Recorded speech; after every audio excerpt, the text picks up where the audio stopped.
Asylum application initial ফি, তারপর রয়েছে আপনার অ্যানুয়াল ফি। এই দুটো ফি রয়ে গেছে। এই দুটো ফির মধ্যে আবার এই মুহূর্তে অ্যানুয়াল ফি যেটা আছে সেটা কিন্তু আপনার পজড হয়েছে। এখন সিআইএস সিদ্ধান্ত নিয়েছে যে আপনি প্রিপেড ডেবিট কার্ড দিয়েও কিন্তু পে করতে পারবেন। তার মানে দাঁড়াচ্ছে আপনার যদি কোনো ব্যাংক অ্যাকাউন্ট নাও থাকে, আপনি প্রিপেড ডেবিট কার্ড কিনে তার মাধ্যমেও কিন্তু পে করতে পারেন। এখন অ্যাপ্লিক্যান্ট রয়েছেন বিভিন্ন ক্ষেত্রে, বিভিন্ন ইমিগ্রেশনে বিভিন্ন, তাদেরকে আসলে এখন ফি পাঠানোর আগে সতর্ক থাকতে হবে। তবে একটি সুখবর বলছেন যে আগে যেমনটি চেক পাঠানো হতো, এখন আসলে সবগুলো অনলাইন হয়ে গিয়েছে। বিশেষ করে আপনি বললেন যে ডেবিট ক্রেডিট কার্ডের মাধ্যমেও পেমেন্ট করা যাবে। ইমিগ্রেশন ফি বেড়ে যাচ্ছে বিভিন্ন ক্ষেত্রে, এটি একটু যদি আপনার কাছে কি কি আপডেট রয়েছে, ফিগুলো কিভাবে বাড়ছে, কোন কোন ক্ষেত্রে বাড়ছে একটু যদি জানাতেন। আর সেই সঙ্গে ইমিগ্রেশনের অন্যান্য আপডেট যদি আপনার কাছে থাকে আমাদেরকে একটু শুরুতে জানান, তারপরে হয়তো আমরা অন্য আলোচনাতে যাব। ধন্যবাদ। আপনার এই মুহূর্তে আপনি সঠিকভাবে বলেছেন যে অনেক ক্রান্তিকালের সময় থেকে যাচ্ছি আমরা ইমিগ্রেশনের জন্য। এটা খুব ভালো সময় না, কিন্তু একই সাথে আপনি যেটা বললেন যে এর মধ্যেই কিন্তু আমাদের অনেক আশার আলো আছে। অনেকেই কিন্তু তাদের কেস আপনার অ্যাপ্রুভড হচ্ছে। যেমন গত 18 তারিখ আমাদের একটা অ্যাসাইলাম কেস কিন্তু অ্যাপ্রুভড হয়েছে এই সমস্যার মধ্যেও। আমি শুধু বলতে চাই যে যে সব সময় যে একবারে ব্লিক তা কিন্তু না, তবে অবশ্যই সময়টা খুব ভালো নেই। অ্যাসাইলামের ক্ষেত্রে অ্যাপ্লিকেশন ফি নিয়ে আমরা অনেক কনফিউশন আছে, আমরা জানি। প্রথমত অ্যাসাইলাম অ্যাপ্লিকেশন ইনিশিয়াল ফি, তারপর রয়েছে আপনার অ্যানুয়াল ফি।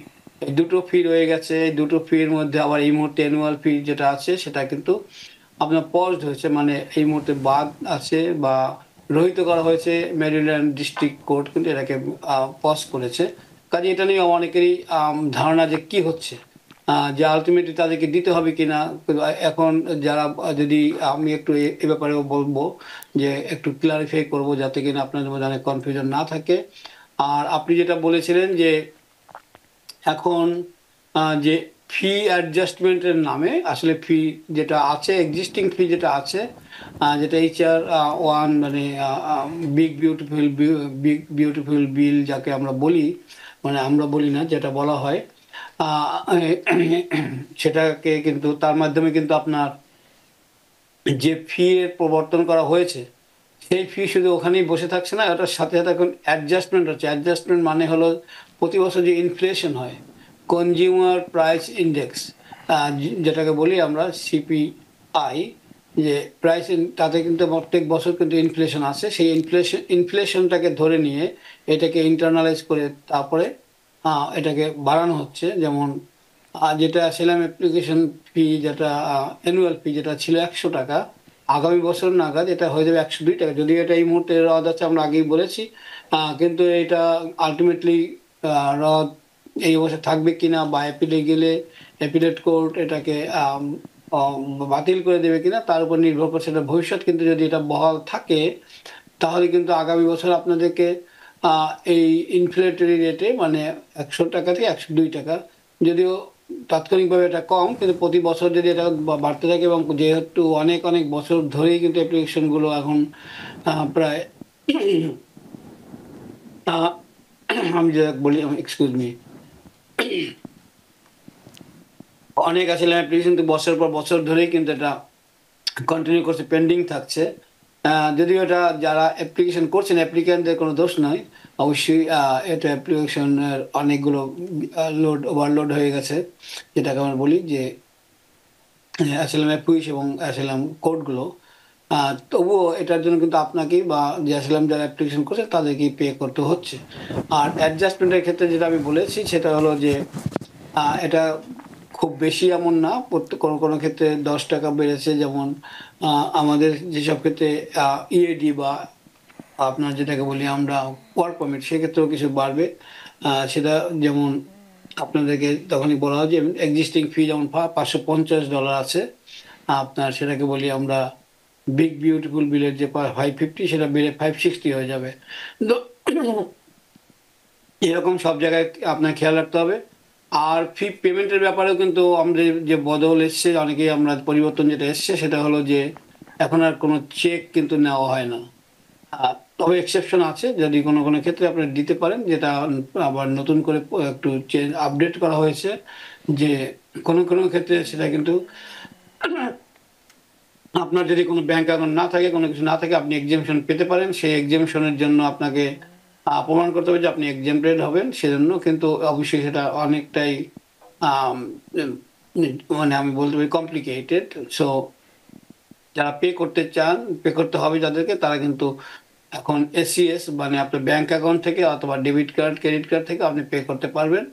এবং এর পাশাপাশি যেটা নতুন যেটা হচ্ছে সেটা হলো যে আপনার অনেক সময় ডেবিট কার্ড আছে, প্রিপেইড ডেবিট কার্ড।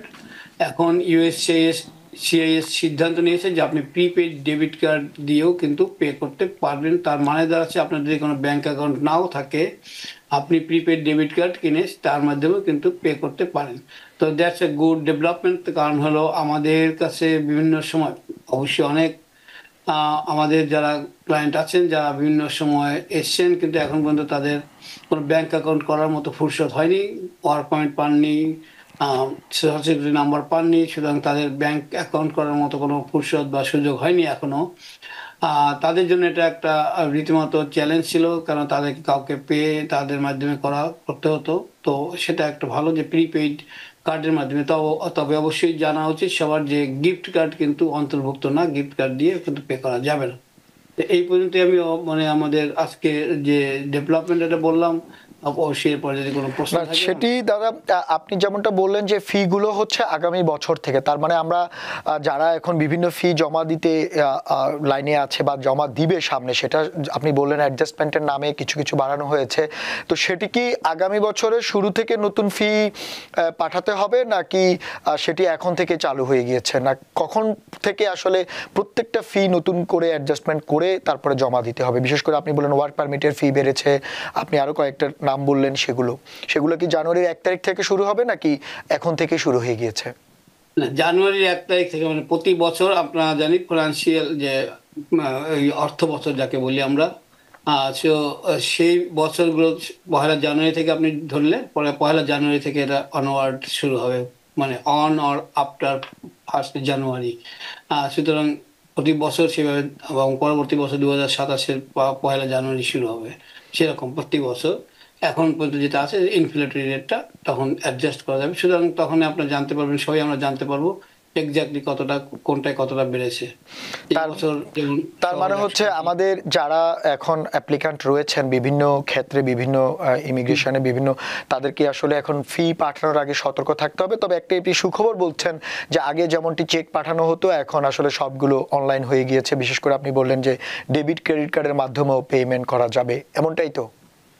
অবশ্যই তার সাথে আর একটা বলেছি, প্রিপেড ডেবিট কার্ড আপনি কিনে অনেক সময় কিনতে পারেন, সেখান থেকে আপনি কিন্তু পে করতে পারবেন, যেটা লেটেস্ট ডেভেলপমেন্ট। কারণ হলো অনেকেরই যাদের ব্যাংক অ্যাকাউন্ট নেই, হাউ ডু দে পে, তাদের তো ক্রেডিট কার্ড ডেবিট কার্ড থাকার কথা না, অথবা ব্যাংক অ্যাকাউন্ট নেই, সুতরাং সে কারণে প্রিপেড ডেবিট কার্ড দিয়ে আপনি করতে পারছেন। That's a good development. New York থেকে সম্প্রচারিত TVN 24 টেলিভিশন, বিশ্বজুড়ে বাঙালির কণ্ঠস্বর।